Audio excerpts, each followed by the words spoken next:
So it is great to see you, my friend. I don't think that it's been a little while since I've seen you, except in passing on Facebook.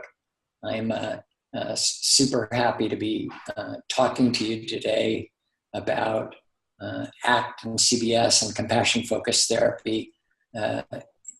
You are a little different than me in that, I kind of came out of this Skinner background and at a place where, behavior analysis was sort of in the air, and I was raised in that, sort of pure behavior analysis background.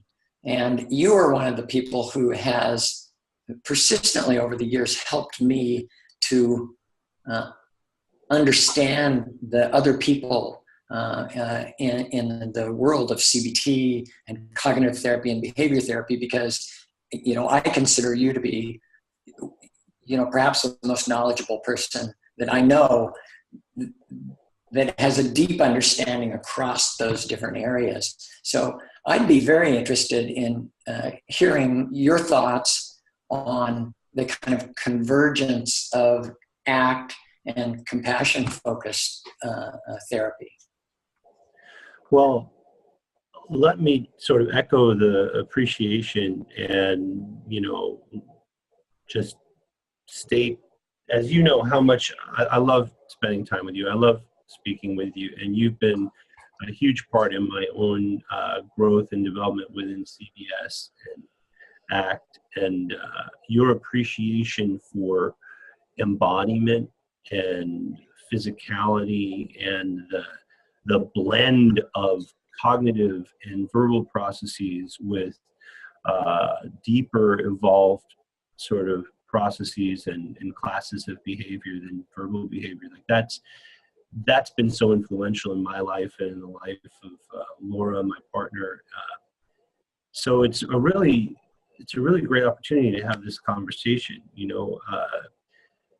I think contextual behavior science, CBS and ACT, has offered such an incredible community and such an amazing sort of sandbox to develop concepts like compassion, mindfulness, and acceptance beyond some of their, culturally situated origins in meditation traditions, and even from, technologies like compassion-focused therapy or MBSR or MBCT, the contextual behavior science community, the ACT community, and the RFT community.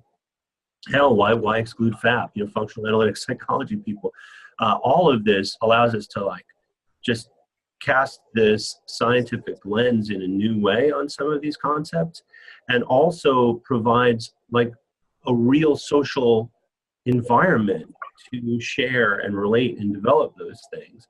So in a way, the context itself is affecting how compassion-focused therapy, compassion-focused work, and acceptance-based work kind of converge. Those are the kind of initial. That's where it hits me initially, I think. Mm-hmm.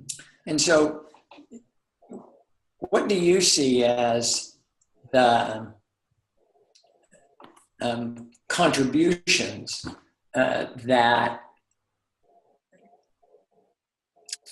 this affiliation with this group of contextual behavioral scientists, what do you feel like that adds to the analysis that has come out of the CFT world? Have you seen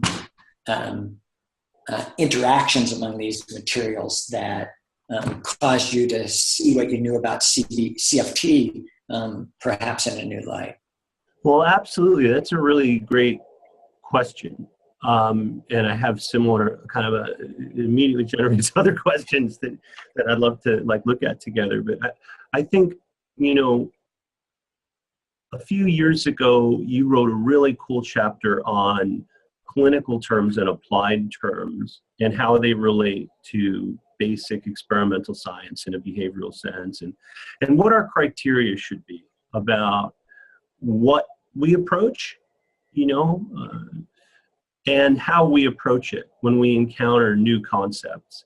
Anything from compassion to chi or prana, or, you know, the therapy relationship. How can we go about unpacking those concepts without dismissing them, you know? And I love the chapter, and it informs, I think, my thinking on this, because unlike a lot of CFT folks, you know, I tend to think in terms of behavioral repertoires, even internal experiences, even things that have a lot to do with pre-birth kind of behavioral patterns. So nurturance, caregiving, kind of social mentality, our inclination to connect with another person and stabilize and soothe them and give them the courage, or help them to have the courage they need to explore and become flexible. I tend to question, you know, what are the relevant behavioral repertoires? At what point does a threat-based experience narrow those repertoires in our attention? How can we use affiliation, care, and compassion to broaden our possibilities, get, you know, what I've heard you refer to as psychological range of motion? And most importantly, I think all that comes from thinking of processes and functions, and thinking in terms of verbs rather than nouns, you know, thinking in terms of water rather than ice. So I'm interested in the act of caring, the act of empathizing, rather than your empathy or your care or, you know, structural mentalistic kind of stuff. So that's really helped me have deepen my appreciation and understanding of the literature and science on compassion.